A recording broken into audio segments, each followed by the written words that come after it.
Welcome back to the deep dive. Sometimes the most profound insights, they're hiding right there in plain sight. We often think we need tons of data, right? Endless reports to really get something.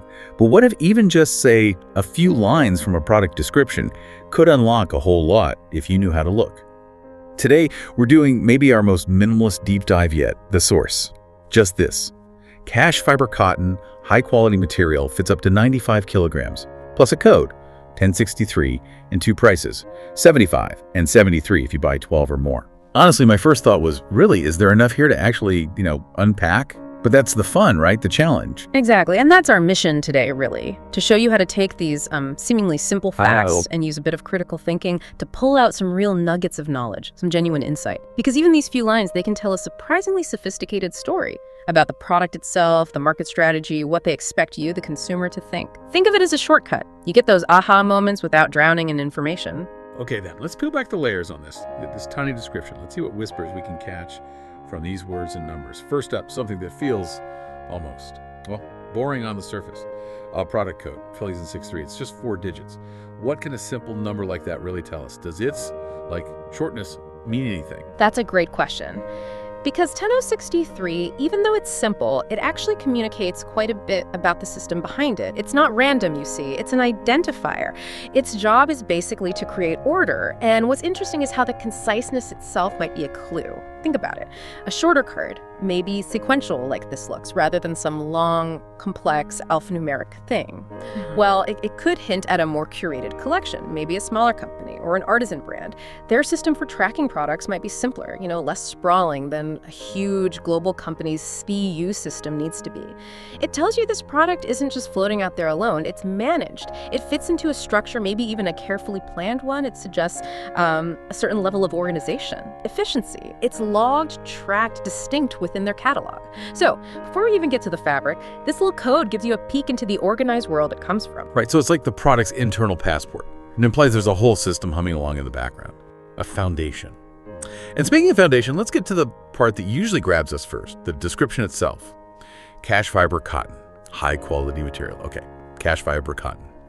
Well, my first question is, what exactly is cash fiber? Is it a technical thing, a blend? Yeah, that's exactly where the cleverness, maybe the strategic part of this description comes in. The source doesn't define cash fiber, does it? And that's really powerful, actually. It leans on the power of words, the suggestion. We all know cotton, right? Natural, breathable, comfortable, it's familiar, desirable. But adding cash fiber, that elevates it. It doesn't have to be some specific lab-tested fiber. It's more likely a marketing term. It's designed to make you think of, softness, luxury, maybe a nice drape, something like cashmere, maybe, but without actually saying cashmere, having the cost associated with real cashmere. So it tells us the brand probably wants to position this as sort of an affordable luxury item. It's promising an experience, an aspirational feel using carefully chosen words. It shapes your expectation before you even touch it. It hints at something special, different from just plain old cotton. And then right after that, you get high quality material. Now that's a strong claim, but also potentially risky because it taps into what everyone wants, right? Durability, a nice feel, something that lasts. But without any specifics like thread count or certifications or anything like that, it's basically asking for your trust. It relies on how the product actually feels when you get it. So the insight here is maybe the brand is really confident in how the material feels and performs. Or maybe they're aiming at people who care more about the idea of quality, the aspiration, than the technical details. In a market where everything claims to be high quality, this phrase has to deliver. Otherwise, it just becomes noise, right? Or worse, it undermines trust if the product doesn't feel premium. It's a fascinating balancing act. Trying to sound luxurious, but keep it vague enough for broad appeal. It's still needing to deliver. Which makes me wonder, who exactly are they trying to reach with these promises? That specific detail fits up to 95 kilograms. What does that tell us about who this is for or how it's designed? Now that is a really revealing detail because it's so concrete. It's not just large or XL, it's a specific weight. The significance of giving a weight limit like 95 kilograms, well, it works on a few levels. First, it implies a specific design philosophy, a certain engineering behind the garment. It suggests the cut, the structure, maybe the stretch of the fabric is deliberately chosen to work well for people up to that weight. It's not just a lazy one-size-fits-most thing. There's thought behind the fit. Second, and this is maybe even more crucial, it speaks directly about inclusivity and the target audience. This detail helps you immediately. It answers that key question: is this likely to fit me comfortably? It manages expectations right away, saves you time, saves you the potential disappointment of getting something that just doesn't work for your body. If you connect it back, this weight detail isn't just about size, it's about the designer saying, we intended this for a certain profile. It lets you make a quick, informed choice. It's practical, direct. It's almost like the product is saying, we know who we're for. It carves out a niche rather than trying to be everything to everyone. That feels really transparent, actually, very practical. It focuses on the wearer's actual experience with a real number, not just a label. It's like they're confident in how it fits a certain range. We made this for you if you're in this range. And that kind of practicality often plays into another big factor for buyers: the price.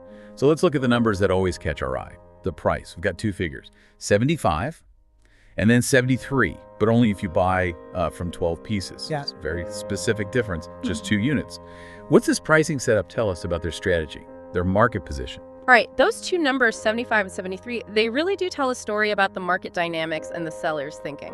Let's start with the single price, 75. We don't have a currency, so let's just think of it as 75 units of value. That's the anchor point. The cost for one person buying one item, it sets the perceived worth of this cash fiber cotton, high-quality product for an individual.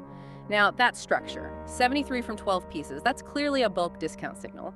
And it tells us a few potential things about their strategy. Maybe they're targeting small shops who might resell, or maybe group buys, or maybe just trying to get individuals like you or me to stock up. The message is simple: buy more, save a bit per item. But what's really interesting here is how small the discount is. Just 2 units less per piece when you buy 12 or more. That tiny difference, 75 down to 73, gives us some clues. It suggests the profit margin is probably decent, but maybe not huge. They're not slashing prices drastically to move stock, which kind of reinforces that high-quality material idea, doesn't it? It suggests they believe in the product's value at the higher price point. This subtle discount, what is it, like 2.6%? It's just enough to maybe nudge you towards buying more. But not so much that the single price feels like a ripoff. It's a strategic nudge, maybe helps them with shipping costs too, dealing in bulk, but it keeps that premium feel intact. It might also suggest a brand that doesn't have the massive scale for deep discounts, but still wants to reward volume. Really makes you think about the economics, doesn't it? Single versus bulk. And it reveals a calculated business approach. It really is a subtle nudge, isn't it? Not a shove. That tiny discount is like a quiet signal from the seller to the buyer about value and volume. It suggests confidence in the product's base price, shows real thought behind the scenes, even in a small price tweak. Wow. So we started with, less than 20 words, a code, a description, a fit note, 2 prices. And yet, we've managed to unpack this whole narrative about the product's identity, its clever marketing, who it's for, the business strategy behind it all.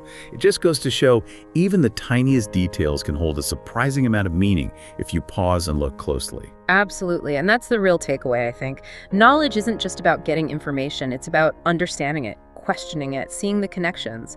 This little exercise shows how powerful critical thinking can be, even with something seemingly simple.